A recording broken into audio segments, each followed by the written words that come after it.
Allez, Camille, tu nous fais l'appel, s'il te plaît.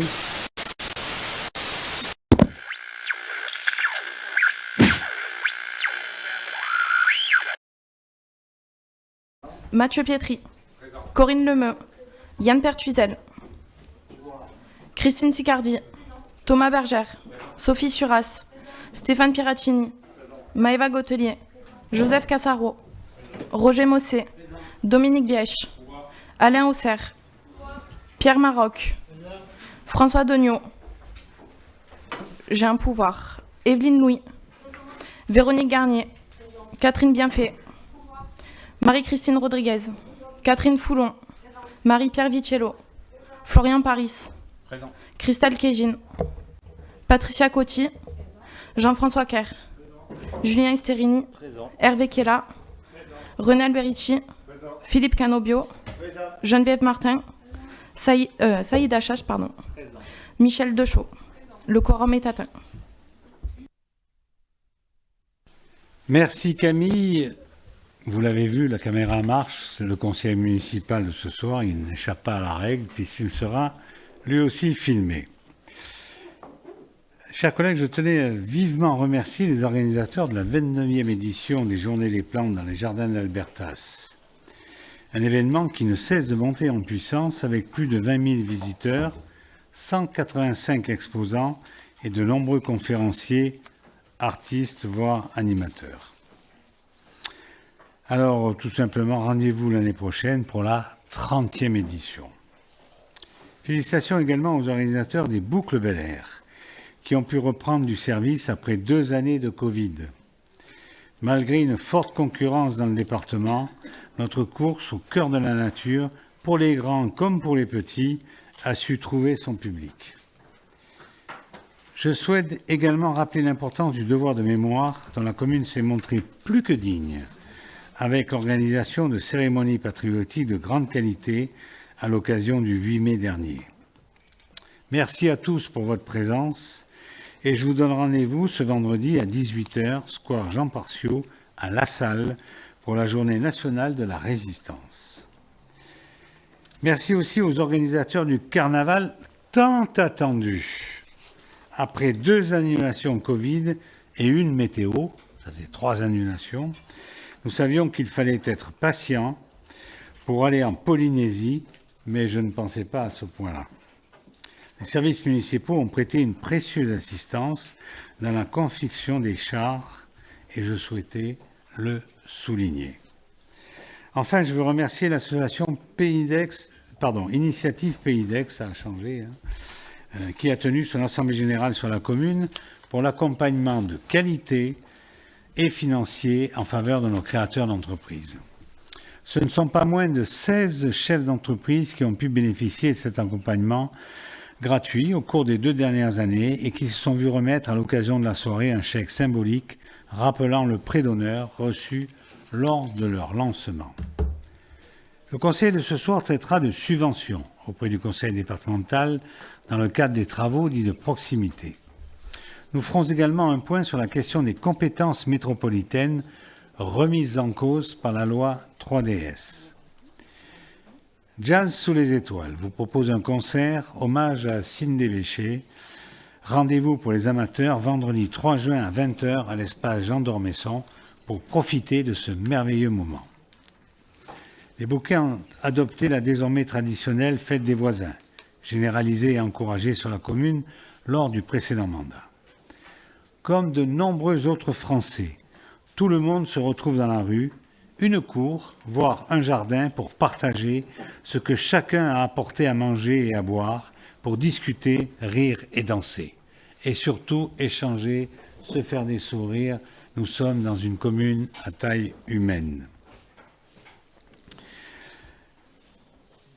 Mais à Bouc-Bel-Air, la municipalité soutient l'initiative. Elle met à la disposition des habitants tables, chaises, nappes, affiches et gobelets. Cette année, la fête des voisins a lieu officiellement demain, mais elles peuvent être organisées sur les mois de mai et juin. Si vous souhaitez du matériel, N'hésitez pas, évidemment, je parle à l'ensemble des associations, ou tout au moins aux représentants de quartier, voire de lotissement. Si vous souhaitez du matériel, contactez le service promotion. Réservez votre séjour pour votre enfant à Orsières cet été. Ce séjour sera l'occasion de profiter des vacances et de vivre des moments inoubliables en s'éclatant. Au programme, rafting pour les jeunes, canoë-kayak pour les élémentaires, randonnée des marmottes, baignade et jeux de plage au lac de Serponçon, comme à la base nautique d'Orsières, activités sportives, jeux d'eau, veillées animées, etc., etc. Il en va de même pour les vacances. Les inscriptions au centre aéré ont débuté samedi dernier. L'ADSB et son club de généalogie vous attendent à la Bastide de la Salle pour la 8e exposition et atelier dite insolite, du jeudi 26 à 10h au dimanche 29 mai à 18h. Venez partager vos recherches. 3 postes Internet connectés à des banques de données nationales et internationales vous y attendent. Venez discuter de tout ce qui est insolite. Prénom, patronyme, événement, acte. Autour d'un livre de quelques 350 pages intitulé « Nos noms chantent nos noms », N-O-M-S, chantent nos origines. Écrit principalement pendant ces 2 années Covid et d'une trentaine de panneaux racontant des histoires très insolites.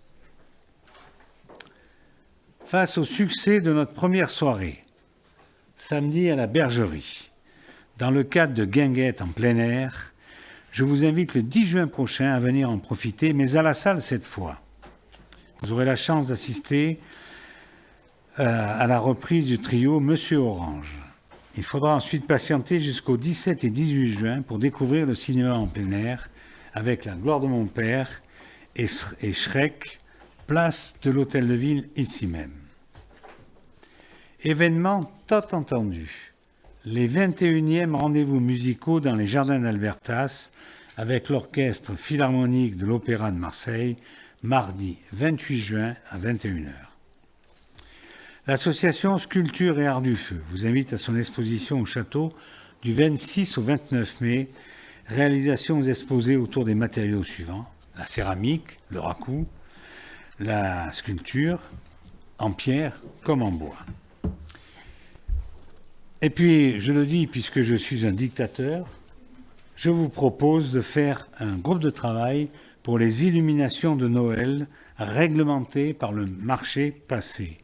Alors, ça a un nom, je ne sais plus quoi, là, voilà. Et je vous propose aussi une commission plénière. Je rappelle, mesdames et messieurs, que la commission plénière, c'est l'ensemble du conseil municipal qui se réunit en commission. C'est-à-dire, ce n'est pas délibératif, mais c'est en commission, donc ce n'est pas ouvert évidemment au public, avec 2 dossiers. Mais nous y reviendrons tout à l'heure. Place à l'ordre du jour.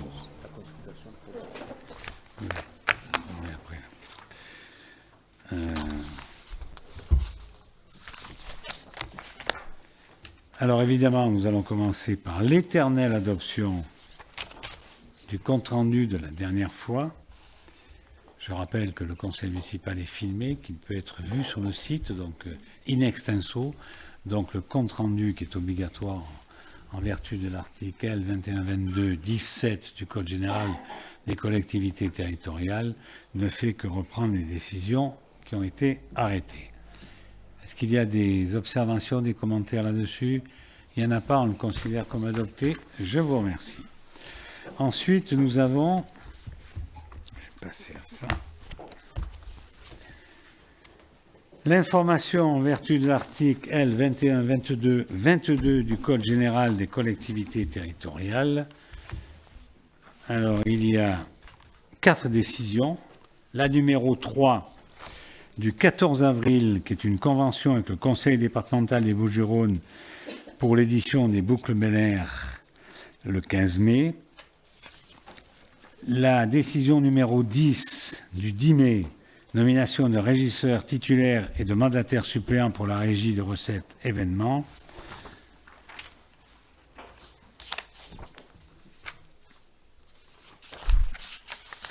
Alors, il s'agit donc de Monsieur Bernard Parciou, nommé régisseur titulaire. Et puis, comme suppléant, il y a Madame Valérie Grandi, ou Madame Marion Broche, ou Madame Sophie Promonet, ou encore Monsieur Jean-Pierre Malige. Vous voyez, il a beaucoup de suppléants, le beau Bernard. Il n'est pas là? Il n'est pas là, Bernard?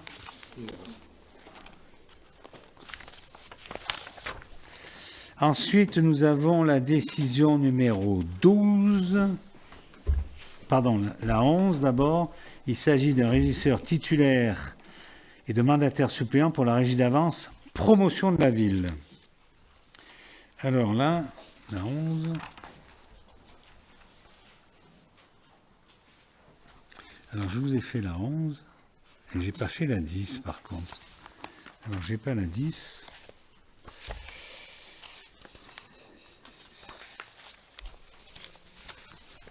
Bon. Donc j'ai sous les yeux la numéro 11 que je vous ai donnée, la numéro 12, c'est pour la régie d'avance et de promotion de la ville, donc il s'agit de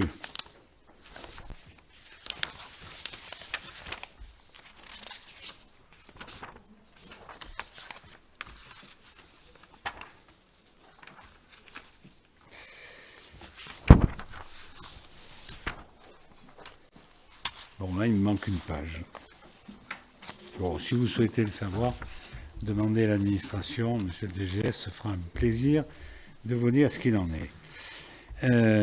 Et la 13, il s'agit de nomination des mandataires pour la régie des recettes événements à l'occasion de l'événement Boucle Bel Air. C'est passé, donc voilà. Et c'était Madame Evelyne Louis, monsieur Guillaume de Canis, Madame Elisabeth Pissot, Madame Clarisse Gomis, Madame Catherine Fiori et Madame Laura Soulier. Donc on a été nommés mandataires de la régie. Bon, ça c'est. Il y avait plusieurs évidemment à l'accueil, donc de ce fait, il y avait plusieurs personnes qui étaient concernées. Voilà donc sur l'article 21, les délégations, l'article 21, 22 du Code général des collectivités territoriales. Question là-dessus, c'est quelque chose de très qui est fait en accord avec le trésorier, et donc c'est quelque chose qui est très très administratif. Ensuite, mesdames, messieurs, chers collègues, je souhaitais que nous ayons un débat sur les compétences métropolitaines. Donc vous avez 4 fois les mêmes choses. Voilà, on vous a distribué ce document que vous avez reçu, qui est ce qui nous a été donné par la métropole, donc je vous ai envoyé. Je rappelle que la loi 3DS donc, revient sur un certain nombre de compétences qui sont aujourd'hui métropolitaines et qui redeviendront communales. Elles sont au nombre de 3. Il y en a 2 sur lesquelles on va aller très très vite puisque nous ne sommes pas concernés. C'est le tourisme, puisque nous ne sommes pas classés station touristique, et les réseaux de chaleur, puisque nous n'avons pas de réseau de chaleur. Par contre, il y en a une où nous sommes intéressés, c'est le service public de défense extérieure contre l'incendie. C'est les fameuses bornes à incendie, vous savez, que nous avions transférées à la métropole quand la métropole a existé, c'est-à-dire lors de l'année 2016, et pour lesquelles, d'ailleurs, on nous retient royalement 200 € par borne à incendie et par an. Voilà. Donc ça, on va le récupérer, et que vous vouliez pas, on va le récupérer. Par contre, on a un certain nombre de compétences qui sont soumises à la définition de l'intérêt métropolitain. Je rappelle que l'intérêt métropolitain, c'est la majorité qualifiée du Conseil métropolitain. Comme il y a 240 représentants au Conseil métropolitain, là-dessus, il y en a 106 qui sont marseillais, il y en a 72, ou à peu près 72, où il y en a un tout seul par commune, dont votre serviteur, qui représente la commune de Bouc-Bel-Air, Et donc ça fait 72 et 106, ça doit faire 178. Et vous en avez à peu près 62 qui sont répartis entre Aix et d'autres communes qui, elles, ont... Alors Aix en a 17 de mémoire. Vous avez Vitrolles, je crois qu'il y en a 4. Gardanne qui en a 2. Pertuis qui en a 2. Enfin, il y a un certain nombre de communes qui ont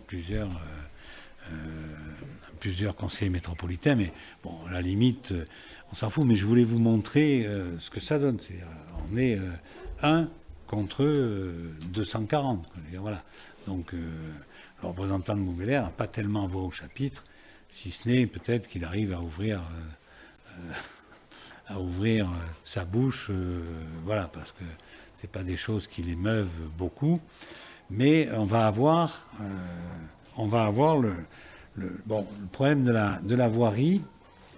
La voirie, alors avec la complication suivante, c'est que aujourd'hui, les communes qui sont issues de MPM, qu'on appelle territoire numéro 1, jusqu'à encore pendant un mois, puisque les territoires ne vont plus exister, eux ont la voirie depuis 20 ans, 21 ans même, puisque quand la communauté urbaine a été fondée, la compétence voirie était une compétence obligatoire de la communauté urbaine. Sachez-le que ces communes n'ont pas vocation, d'après ce que j'ai compris, et n'ont pas la volonté, surtout, de vouloir récupérer la voirie. Dans le territoire du Pays d'Aix, on n'est pas dans la même optique. Sur les 36 communes du Pays d'Aix, elles ont leur compétence voirie depuis tout le temps. Sauf évidemment les départementales ou les autoroutes, puisque nous sommes concernés par ça. Donc, je vous avoue, je ne sais pas trop ce qui va se passer là-dessus. Mais on peut avoir un débat, écouter les uns et les autres. Je pense que laisser les départementales au département, mais qui, à terme, risquent de voir la métropole absorber le département, donc risque de passer en métropole, c'est les grandes voies de circulation. Il faut les laisser, mais par contre, il faut, je crois, se garder la voirie communale. Parce que si demain, ça devient métropolitain,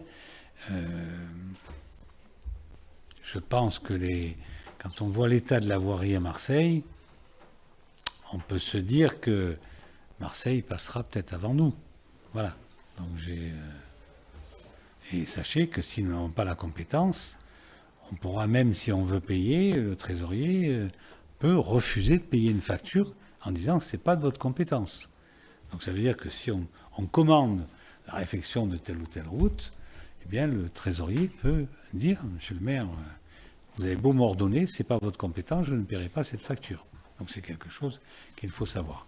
Voilà un peu ce que je vous propose sur la voirie. Maintenant, vous pouvez intervenir les uns les autres, si vous le souhaitez.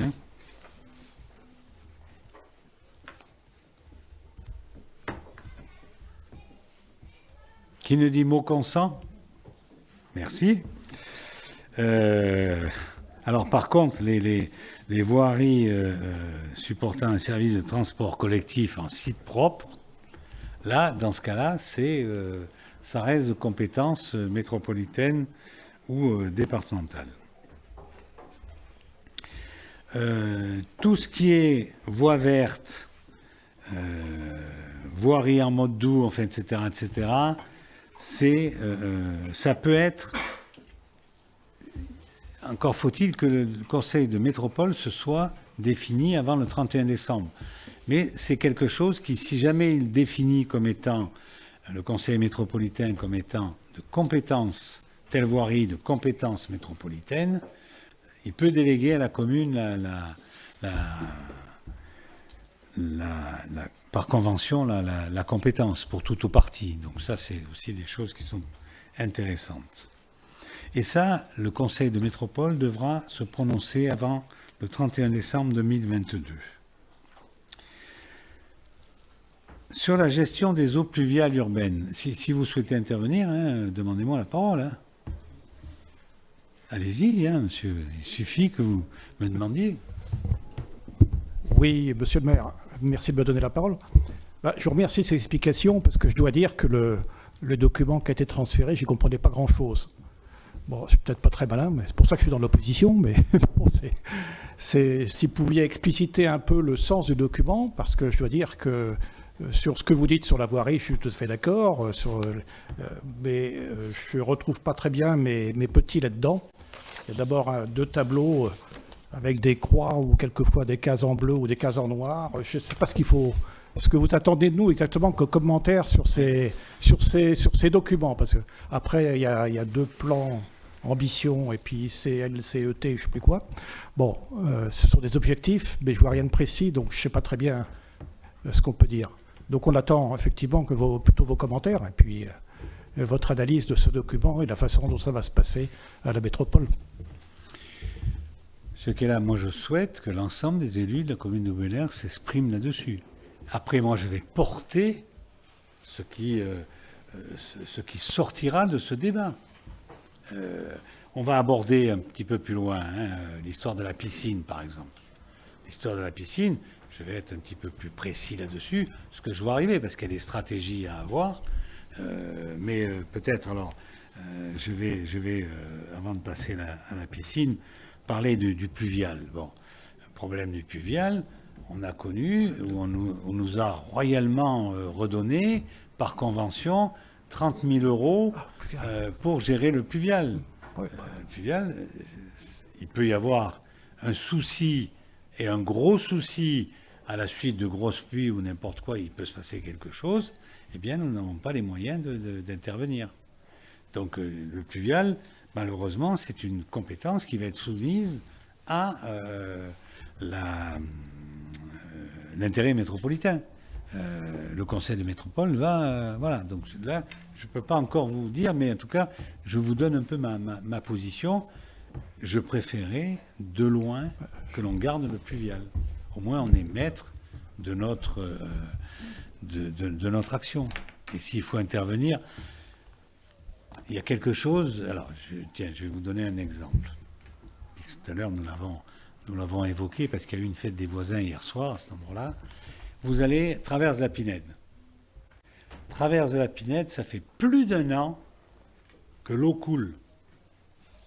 Il y a une fuite sur le réseau de la SEM. Nous n'avons plus compétence. La ville de Bel-Air, le maire n'a plus compétence là-dessus. Autrement, dites-vous bien que la fuite, elle aurait été arrangée depuis longtemps. Plus d'1 an. Vous ne pouvez pas vous imaginer, on a fait des pieds et des mains. La directrice des services techniques qui est arrivée, que c'était déjà quelque chose qui était pendant, d'autres moi-même, etc., vis-à-vis d'élus, tout ce qu'on veut. Eh bien, je ne sais pas pourquoi, mais c'est lundi prochain que les travaux commencent. Plus d'1 an. Parce que c'est le grand bastringue métropolitain. Voilà, un bastringue. Moi, j'appelle ça un bastringue. Voilà. On ne sait pas qui décide et qui fait quoi. Voilà. Sachez-le. Bon. Heureusement qu'on avait, avant d'entrer en métropole, vous n'étiez pas présent sous le mandat précédent, mais certains y étaient ici. On a fait en sorte de lancer un marché de réseau qui était à revoir, parce que les réseaux avaient quelques décennies, et la station de potabilisation, aujourd'hui, on est tranquille. On l'a fait en plus avec notre argent, ce qui fait qu'il n'est pas parti à la métropole. Voilà. Bon. Mais vous voyez ce que je peux vous donner comme exemple quoi, sur l'action de la métropole. C'est pour ça que moi, le pluvial, je préférais le garder si on peut le garder. Mais là, je ne pense pas qu'on puisse le garder puisque ça reste métropolitain. Par contre, on pourra nous le donner en délégation par convention. Bon. C'est bien d'avoir la convention parce que ça vous permet de pouvoir faire. Le seul problème, c'est quel est le plafond financier. Ensuite, on a alors tout ce qui est construction, aménagement, entretien et fonctionnement d'autres équipements culturels, socio-culturels, socio-éducatifs et sportifs. Voilà. Nous, on a une piscine qui était communale, qui depuis maintenant une douzaine d'années, non? La piscine qui est métropolitaine. Plus que ça. Plus que ça. 2005, voilà, bon. Donc, je sais pas, enfin, plus que ça, mais pas une vingtaine d'années. Quinzaine au moins. Moins d'une vingtaine d'années et plus d'une douzaine, notre piscine est métropolitaine. Voilà. Donc, je ne sais pas ce qui va se passer. Et si vous avez des avis là-dessus, moi, je suis preneur, parce qu'il va falloir se battre. Mais se battre, je ne sais pas comment. Parce qu'imaginez un seul instant que les piscines restent métropolitaines, pour celles qui le sont aujourd'hui. Marseille, qui en a je ne sais pas combien, va demander à ce qu'elle soit métropolitaine. Quand on connaît l'état des piscines marseillaises, je pense que on en a pour des décennies avant de voir les piscines marseillaises mises à niveau, compte tenu des finances métropolitaines. On en a pour des décennies. Ça veut dire que nous, et on a 1,6 million de travaux qui attendent depuis 7 ans. Voilà. Donc je vous ai donné à peu près tout. Hein, voilà.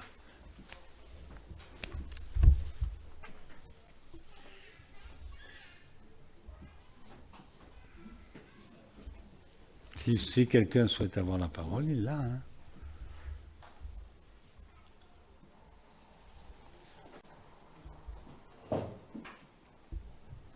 Le micro est ouvert, oui. Écoutez, monsieur le maire, je pense qu'on ne peut qu'être d'accord avec vous sur les points que vous citez.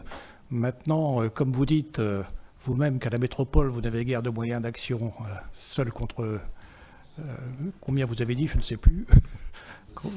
140 240. Bon. J'imagine aussi que bon, il y a une péréquation qui se fait entre les besoins et les capacités de toutes les communes. Donc je ne connais pas l'état des piscines dans l'ensemble des communes de la région, de la métropole. Je ne sais pas comment va être traité le problème, mais de but en blanc, bien sûr, on soutient tout à fait ce type de demande. Après, moi, je pense que ce qui devrait être fait au niveau des communes, c'est tout ce qui est dans un principe de subsidiarité, c'est-à-dire tout ce qui est proche de nos citoyens et qui peut être mieux traité à notre niveau que d'être traité au niveau de la métropole. Mais ça tombe sous le sens. Après, vous parlez des moyens. Évidemment, pour autant qu'il soit attribué de nouvelles responsabilités, on peut imaginer que les moyens vont avec. Après, vous connaissez mieux le problème que nous. Encore une fois, qu'est-ce qu'on peut espérer récupérer ou au contraire laisser et qu'on souhaiterait laisser à la métropole? C'est là que je suis heureux de vous entendre. Là, vous avez touché le problème. Hein. Si on récupère la piscine, normalement, il y a une charge qui est transférée. Donc cette charge, elle est transférée avec comme recette, pour la collectivité qui va le recevoir, les dépenses.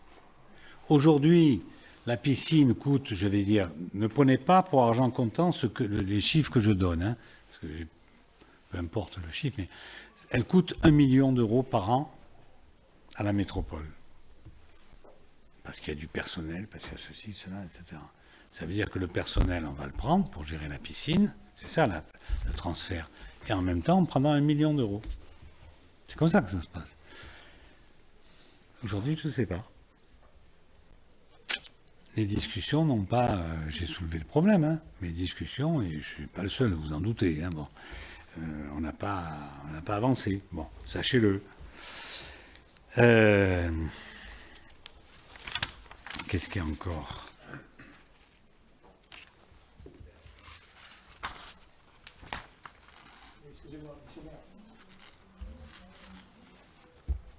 Puisque vous nous avez envoyé un document.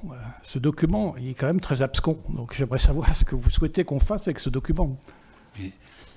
Mais mon cher, ce document, c'est pour votre information. Je veux dire que vous ayez le dossier. C'est pour information. Quand vous n'avez pas de dossier, vous vous plaignez, y compris d'ailleurs des dossiers qui n'ont rien à voir avec la commission en question. Là, on vous donne un dossier. Je ne me plains pas de recevoir ce dossier. Je demande simplement à avoir un mode de fonctionnement, c'est-à-dire comment se sert-on de ce dossier. Je ne comprends pas ce que ça... Si vous pouvez l'expliquer. Pardon ?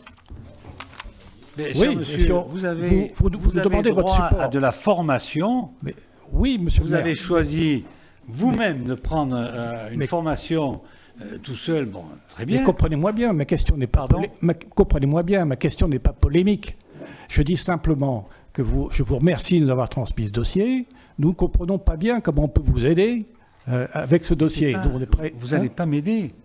on ne peut pas vous Simplement, aider. Bah, je ne vais pas vous demander notre tiens avis. à Donc, prendre comment, hein le sentiment du conseil municipal. Voilà. Donc à écouter les uns et les autres qui peuvent s'exprimer là-dessus. Voilà. Après, on essaiera de défendre le bastring, mais moi, je joue la transparence complètement. Voilà. Il y a peut-être des limites à la transparence. C'est ça que vous voulez me dire, alors. Bien, donc sur les piscines, je vous en ai parlé. Le pluvial, je vous en ai parlé. Et l'entretien, voilà, l'entretien de la voirie, je vous en ai parlé aussi. Voilà. Et pour la petite histoire, il y a l'aide à la pierre que la métropole récupère. Moi, j'aimerais bien qu'on puisse agir sur l'aide à la pierre. Voilà. L'aide à la pierre, vous savez, c'est dans la construction, c'est des primes, c'est des subventions qui peuvent être amenées dans le cadre des logements sociaux, etc., etc. Voilà. Sur cette question, monsieur le maire adjoint, vous avez la parole.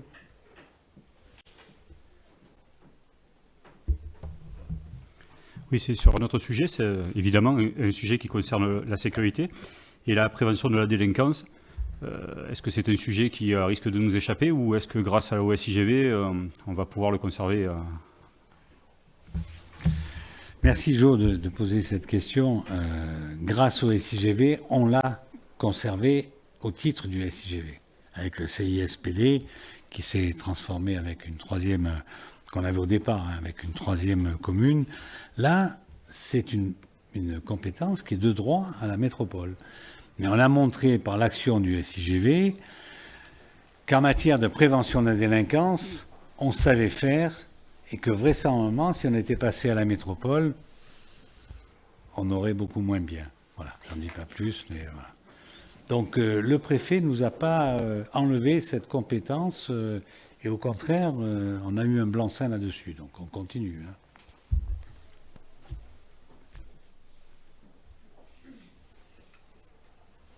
Oui, Evelyne.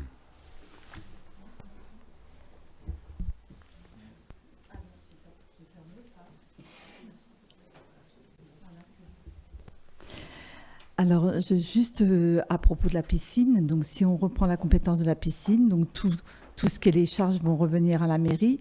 Et comment on va gérer cette situation? Est-ce qu'on a les moyens de gérer toutes ces charges? C'est ce que je disais, Evelyne. C'est un problème de transfert de compétences, mais transfert de charges. Oui. Quand on va discuter le bout de gras, moi j'ai dit, OK, s'il faut, on reprendra la piscine. Parce que pour qu'elle soit déclarée d'intérêt métropolitain, notre piscine, il faut qu'il y ait la majorité qualifiée du conseil de métropole. La majorité qualifiée, c'est la moitié des élus. En fait, de toute manière, il faut que la ville de Marseille dise oui. Voilà. Chaque fois, dans l'intérêt métropolitain, la ville de Marseille, c'est marqué en toutes lettres dans la loi, hein, je veux dire, la ville de Marseille doit dire oui. Comme ils sont pratiquement presque la moitié du conseil de métropole. Voilà. Donc c'est un problème Financier. Dessous. Après, il peut se poser la question, c'est comme ça que je l'ai présenté moi-même, il peut se poser la question de savoir est-ce que cette piscine, on la récupère, nous communes, ou est-ce qu'on la récupère par le biais du SIGV, par le biais d'intercommunalité, mais à 3, le bassin, quoi, voilà. Voilà.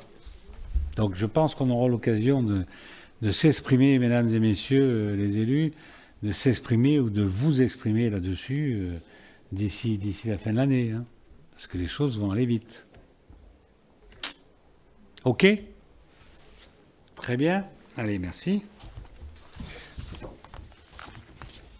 Ensuite, nous avons mandat spécial donné à une délégation du conseil municipal dans le cadre d'une représentation à Feldafing.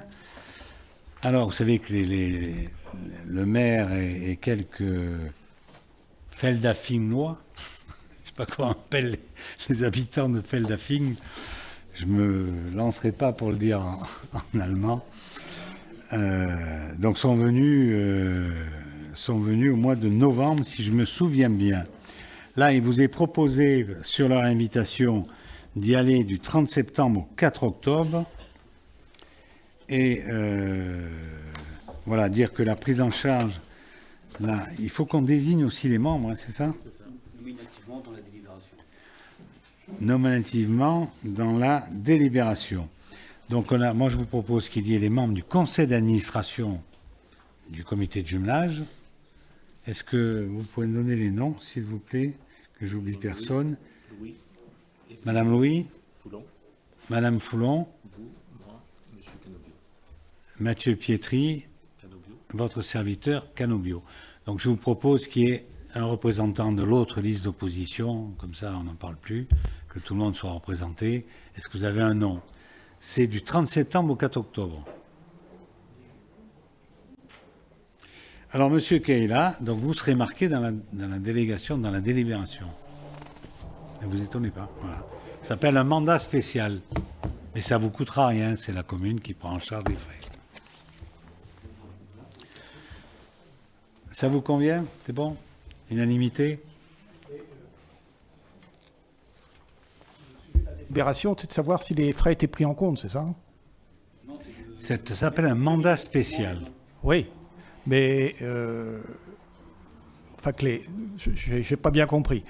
Parce que bon, vous avez donné les dons là, des gens qui participent, mais quel est le budget total de l'opération? Parce que pour décider que ça va être pris en compte par la municipalité, ce serait bien qu'on ait un budget au total. Je ne sais pas quels seront les moyens de transport pour y aller, et est-ce que si vous avez une approche des frais que ça va encourir, et où ça se place dans le budget. Je suppose que c'était prévu au budget, mais je dois dire que ça m'a échappé. Hein?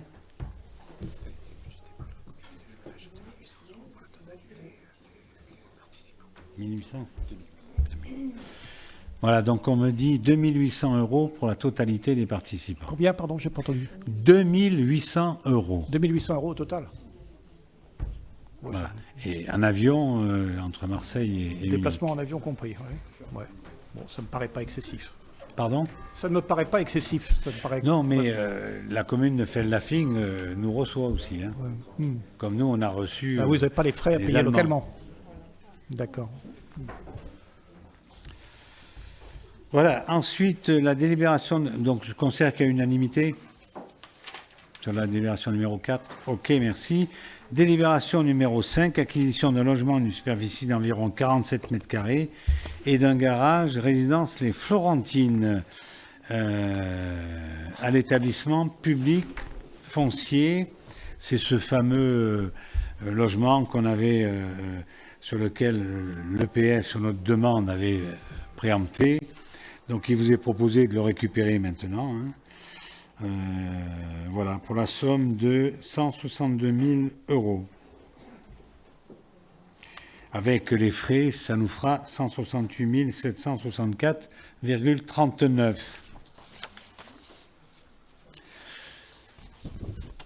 Madame Martin, vous avez la parole, si vous me la demandez.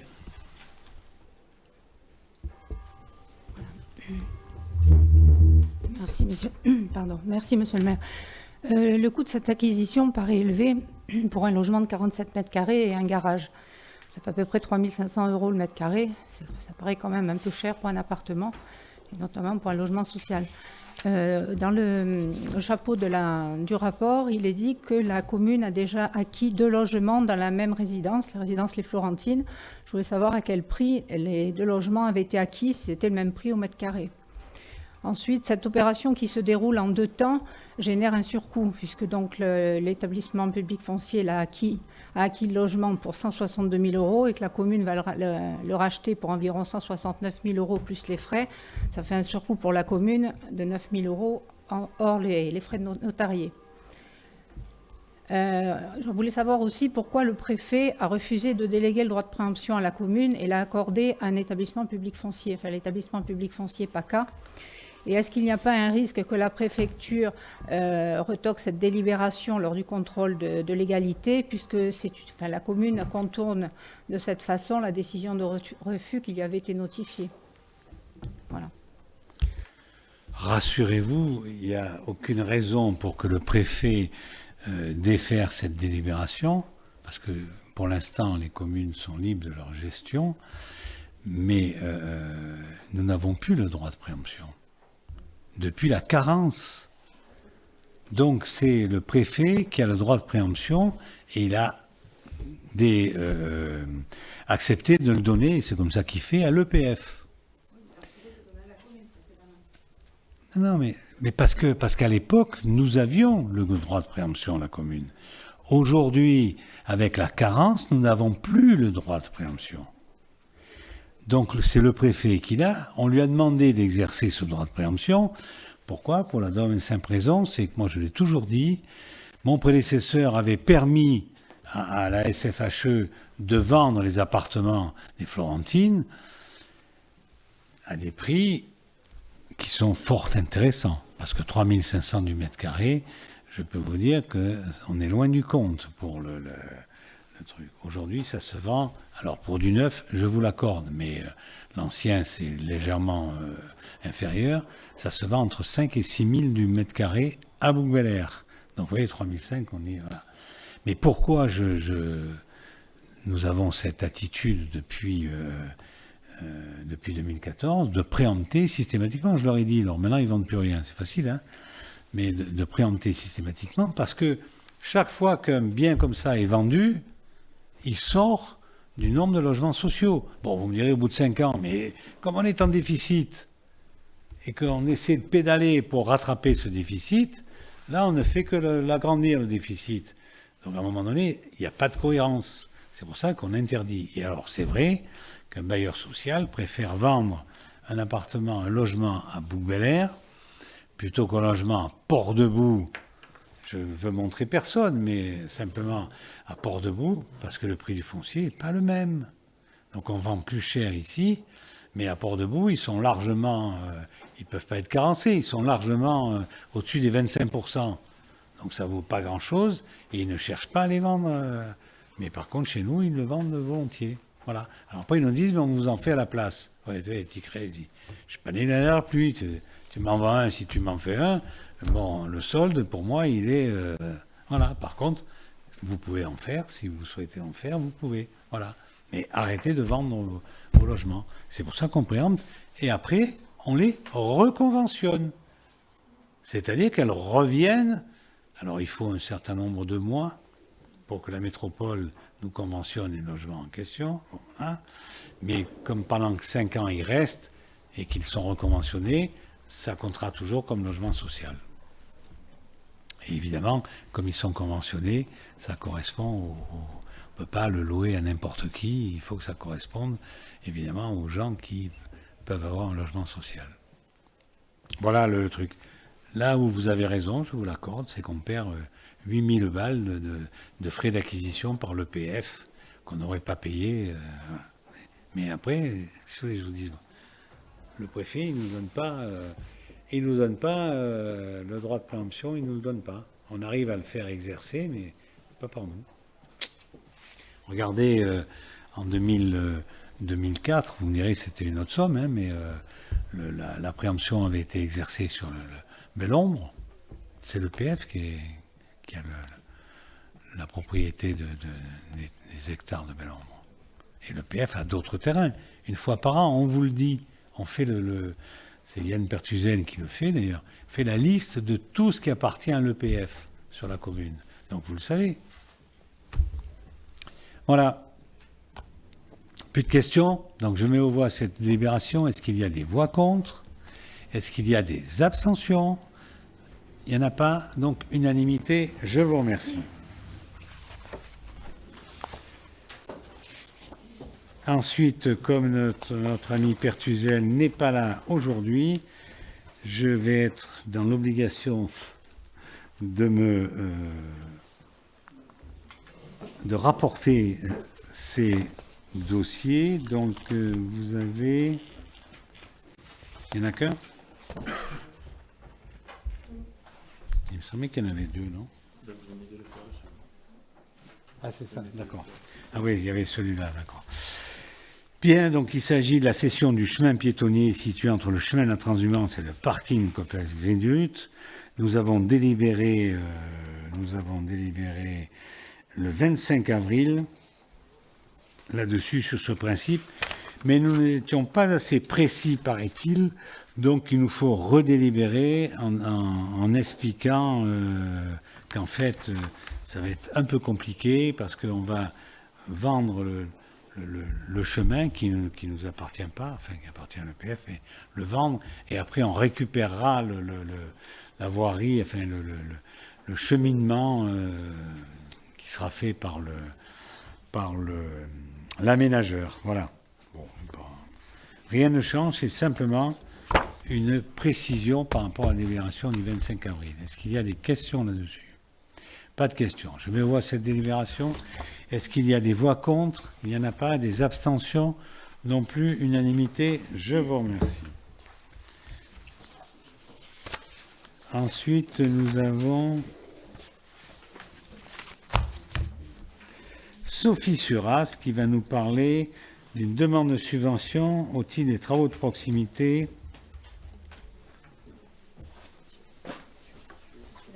Ah, voilà, je te cherchais là. Merci, monsieur le maire. Pour améliorer la sécurité et le cadre de vie, la commune doit entreprendre de nombreux travaux de proximité sur les infrastructures et bâtiments publics. Voici une première liste de travaux au titre de l'année 2022. Sécurisation et mise en conformité des clôtures du groupe scolaire de l'école Les Pins. Montant des travaux 99 913 € hors taxe. On demande une participation au département de 59 500 € hors taxe. Réfection de la toiture de la salle associative quartier La Salle. Montant des travaux 98 806 € hors taxe. Participation demandée 59 500 € hors taxe. Réfection de la chaussée rue des Poivriers. Montant des travaux 99 742 € hors taxe. 59 500 € hors taxe de demandée en participation. Et réfection et sécurisation des cheminements piétonniers quartier Belle-Ombre. Montant des travaux 83 200 € hors taxe. Participation demandée 58 240 € hors taxe, soit un total pour les travaux de 381 661 € hors taxe avec une participation de 236 740 €, le taux de subvention étant de 70% sur le coût hors taxe des travaux plafonné à 85 000 € par projet. Merci Sophie. Est-ce que vous avez des questions à poser à Sophie? Pas de questions. Je mets au voie cette délibération. Est-ce qu'il y a des voix contre? Il n'y en a pas. Est-ce qu'il y a des abstentions? Il n'y en a pas. Unanimité. Je vous remercie. Sophie, tu passes à la créance éteinte pour l'année 2022. Merci. Monsieur le comptable des finances publiques de Gardanne a transmis un bordereau de situation pour une créance éteinte. Il s'agit de taxes et de produits communaux dont il n'a pu effectuer le recouvrement en raison de l'insolvabilité des débiteurs. Celle-ci s'élève à 210,70 € sur des titres de 2022. Voilà, ça c'est le trésorier qui n'a pas réussi à recouvrer cette somme, donc il nous demande de la rayer. Est-ce qu'il y a des questions? C'est assez classique. Hein, voilà. Pas de questions, je mets au voie cette délibération. Est-ce qu'il y a des voix contre? Il n'y en a pas. Des abstentions non plus, unanimité, je vous remercie. Allez, la TLPE pour l'année 2023. Donc, il s'agit de la taxe locale sur la publicité extérieure. Donc, lors du conseil municipal du 20 juin 2014, une délibération avait été prise concernant la mise en place de cette taxe sur le territoire communal. Pour les années 2020 et 2021, cette taxation a été suspendue en raison de la crise sanitaire. Il convient aujourd'hui de prendre une nouvelle délibération pour fixer les tarifs de cette taxe pour l'année 2023. Les tarifs déterminés par l'INSEE sont indexés annuellement sur l'inflation. Donc pour 2023, c'est présenté tel qu'il suit. S'agissant des enseignes, exonération des établissements dont la surface cumulée est inférieure à 7 mètres carrés. 16,70 € au mètre carré lorsque la superficie est supérieure à 7 mètres carrés et inférieure à 12. 33,40 € lorsque la superficie est supérieure à 12 et inférieure à 50 mètres carrés. et 66,80 € lorsque la superficie est supérieure à 50 mètres carrés. S'agissant des dispositifs publicitaires et des pré-enseignes, 16,70 € le mètre carré quand la surface est inférieure à 50 mètres carrés, 33,40 € quand la surface est supérieure à 50 mètres carrés, 50,10 € quand la surface est inférieure à 50 mètres carrés, et 100,20 € pour les supports numériques dont la surface est supérieure à 50 mètres carrés. Les recettes seront imputées au budget de la ville. Question à Sophie. Monsieur Keila, vous avez la parole. Je m'excuse, mais ce n'est pas une question directement sur cette décision, sur les tarifs, mais c'est pour bien comprendre le contexte. Je n'étais pas dans les mandatures précédentes, mais je crois que vous aviez pris une décision auparavant de supprimer les panneaux publicitaires. Alors depuis... Pardon ? Décembre 2017, bon, je m'excuse. Bon, ça a été transféré, si je comprends bien, la compétence à la métropole. Mais est-ce que vous savez si le dossier, en même temps, est transféré ou est-ce qu'il y a un espoir qu'un jour, il y ait une réglementation plus stricte là-dessus? Il y a, je ne sais plus combien d'années avant que ça se mette en application. Là. 3 ans au départ, 5 ans, parce qu'il y avait un report, c'était mémoire. Voilà, on en est à 5 ans, mais maintenant c'est la métropole, donc ce qui compte c'est le règlement sur la publicité locale extérieure. Pardon ? Règlement local de publicité qui est métropolitain, donc c'est 5 ans. À partir du moment où la métropole a pris en compte, c'est quand ? Quand est-ce que la métropole l'a voté ? Il est en cours d'élaboration. Le métropolitain est en cours d'élaboration et sera adopté en 2022-2023. Voilà, le règlement local de la publicité extérieure métropolitain est en cours. Il devrait être adopté là, d'ici la fin de l'année. Donc vous calculez 5 ans.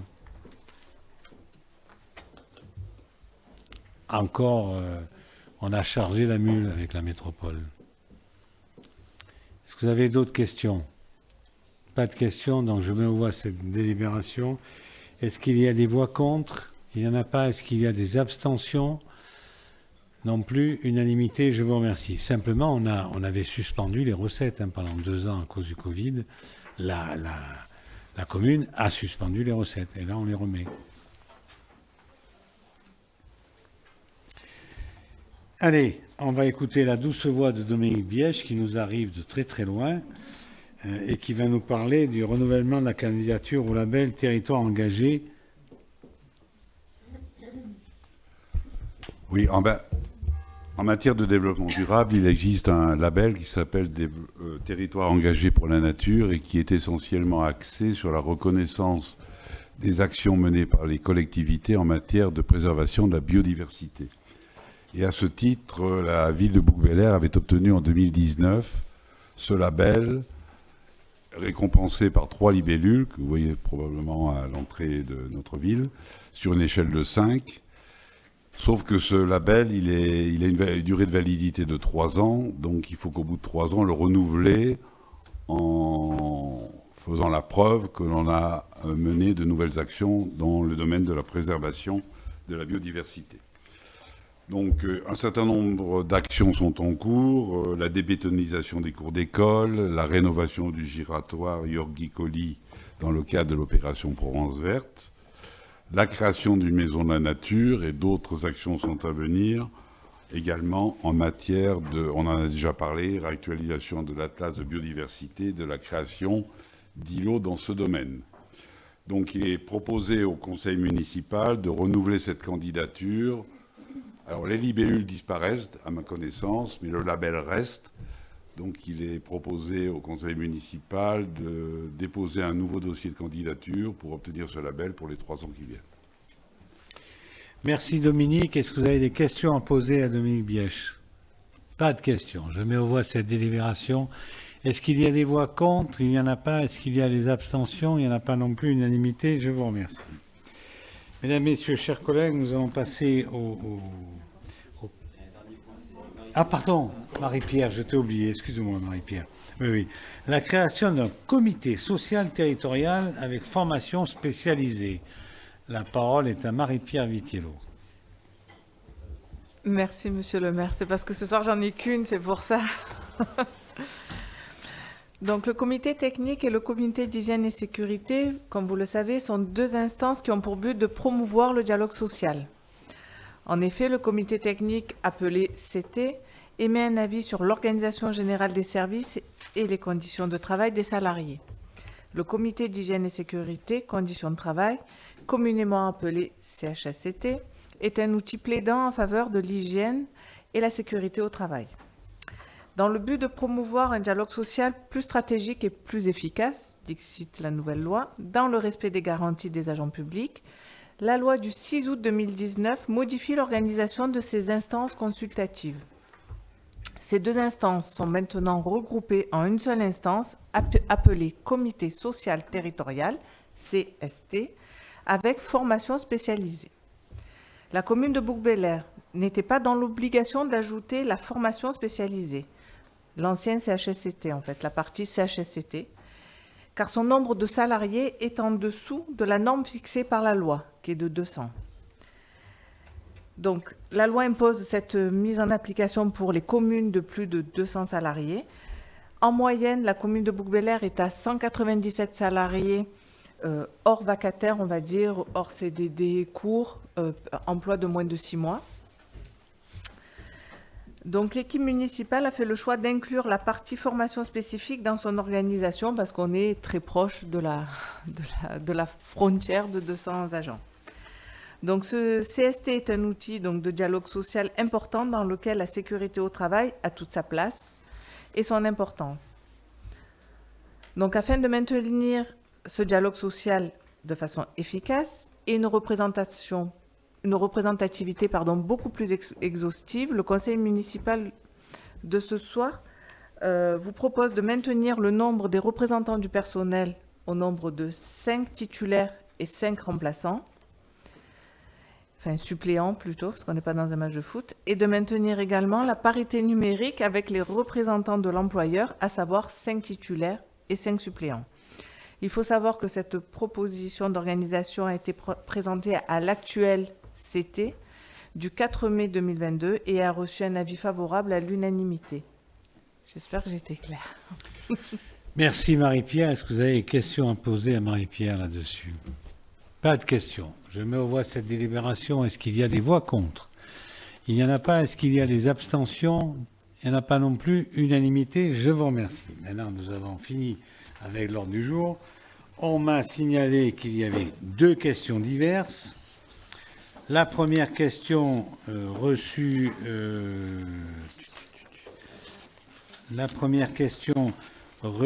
Madame Geneviève Martin suite à une question que nous avions posée pour obtenir l'interdiction de la chasse le dimanche après-midi.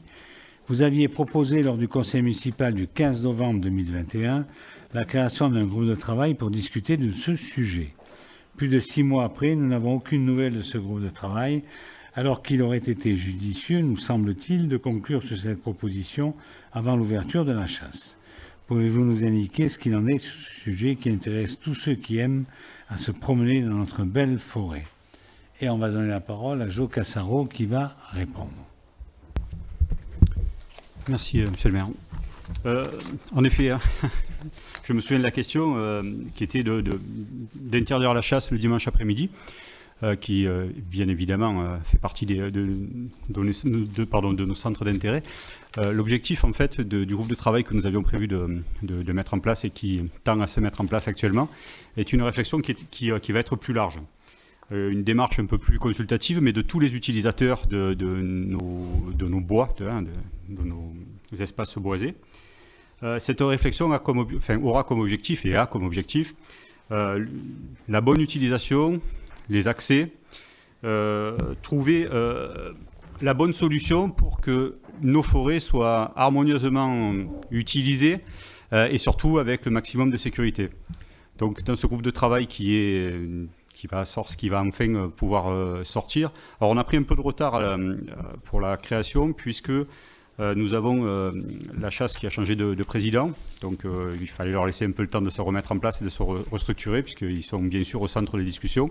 bien qu'ils ne soient pas les seuls au centre des discussions, puisque je rappelle, je ne sais pas si c'est pour mémoire, je ne sais pas si je le répète ou si je vous en informe, mais bien sûr, il y aura autour de la table tous les utilisateurs, alors pas tous les utilisateurs bouquins, mais tous les utilisateurs, tous les représentants d'associations, bien sûr la chasse, pour qu'on puisse avoir les éclairages de tous les utilisateurs, non pas simplement du dimanche matin ni du dimanche après-midi, mais globalement dans la semaine, pour que, je le répète, ceci se fasse avec le maximum d'harmonie et surtout le maximum de sécurité, bien évidemment. Donc il y aura des élus qui composeront le groupe, mais il y aura surtout des représentants d'associations. Donc voilà, vous serez informés de l'avancée de ce travail et de ce groupe de travail pour lequel vous serez très certainement conviés. Merci Jo. J'ai reçu une deuxième question de Monsieur Canobio, alors qui dit le prospectus de l'association Book Sol Air a été distribué au mois d'avril dans les boîtes aux lettres d'une partie de la population bouquaine. Ce prospectus fait apparaître le logo de la mairie et met en avant un partenariat avec la commune. Pouvez-vous nous expliquer la nature des relations entre la mairie et cette association? D'abord, c'est une association bouquaine très, très locale qui souhaite... D'abord, elle s'intéresse aux particuliers. Les particuliers, voilà. Et elle souhaite proposer un projet valorisant le photovoltaïque sur la commune. On ne pouvait qu'approuver ce genre d'initiative. Donc, notre partenariat entre cette association et nous, ça a été simplement de mettre à disposition des salles municipales. Et c'est pour ça que vous retrouvez le logo, parce que comme c'était les salles municipales et qu'on était un peu, comment dirais-je, on les aidait, quoi. En donnant les salles, on les aidait. Donc de ce fait, ils ont mis le logo. Mais on n'a pas de solution fiable en ce qui nous concerne, nous. C'est pour ça que je vous proposerai de prendre le relais, hein, tout simplement. Elle continue à proposer aux particuliers, mais pour nous, pour nos équipements, nos bâtiments, et surtout la facture que nous payons en électricité. Voilà. Donc, je vous proposerai qu'il y ait une consultation des bouquins sur la durée de l'éclairage public. Est-ce que nous allons continuer à éclairer toute la nuit ou pas? Donc on va consulter les bouquins là-dessus, hein, ça se fera courant du mois prochain. Et deuxièmement, sur l'utilisation de nos bâtiments, lancer un projet. Alors ça s'appelle un AMI, je ne sais plus ce que ça veut dire. Appel à manifestation d'intérêt, voilà, ça change. Voilà. Avant on faisait des appels à projets, maintenant manifestation d'intérêt, où nous allons demander, un cahier des charges va être proposé, nous allons demander à des opérateurs de nous proposer pour faire du photovoltaïque, aussi bien que l'on puisse l'avoir en autoconsommation, par exemple ici, sur le bâtiment de la mairie en lui-même, que au kilowatt non utilisé, que ça puisse repartir dans le réseau et acheté par tel ou tel opérateur d'électricité. Voilà un peu ce que je voulais vous dire là-dessus, d'autant plus que nous avons dans le plan européen Repower EU, visant à assurer notre souveraineté énergétique, mise à mal évidemment par la guerre en Ukraine. Donc on s'inscrit dans cette optique-là. Et puis en ce qui nous concerne, on peut très bien insuffler une politique municipale de transition écologique un peu innovante. C'est vrai qu'il y a, on va arriver cette semaine, il y avait de mémoire, je crois qu'il y avait 5 demandes d'installation de panneaux photovoltaïques. On voit que ça prend. Moi, personnellement, je suis intimement convaincu. Hein. Je peux vous citer mes chiffres à moi, hein, je veux dire, j'ai 34% de la facture de l'année d'avant. 34% en pleine et 40% en nocturne, puisqu'on a les heures creuses et les heures pleines, par rapport à ce que j'avais avant. Donc je vais pas, je pense que c'est une bonne chose. Donc pour ceux qui le veulent, ils le peuvent, hein, ils le demandent, mais il est important pour moi que l'ensemble des bâtiments communaux soient dans cette optique-là. Parce que maintenant, les panneaux solaires sont quand même beaucoup plus fiables qu'avant. Ils sont garantis pour 25 ans, ça va jusqu'à 85% au bout de 25 ans, donc ça veut dire que l'investissement est intéressant. Mais cet appel à manifestation d'intérêt, lui, va demander à ce qu'on nous fasse des propositions. Et à la suite de quoi, nous aurons l'occasion d'en délibérer. Voilà ce que je voulais vous dire, mes chers collègues, un peu là-dessus, puisque l'occasion m'en est donnée par votre question, vous dire un peu ce qui vous est proposé, ce qu'il sera proposé au bouquin. Voilà, mais écoutez, l'ordre du jour est terminé. Je vous souhaite à toutes et à tous un bon appétit et une bonne soirée.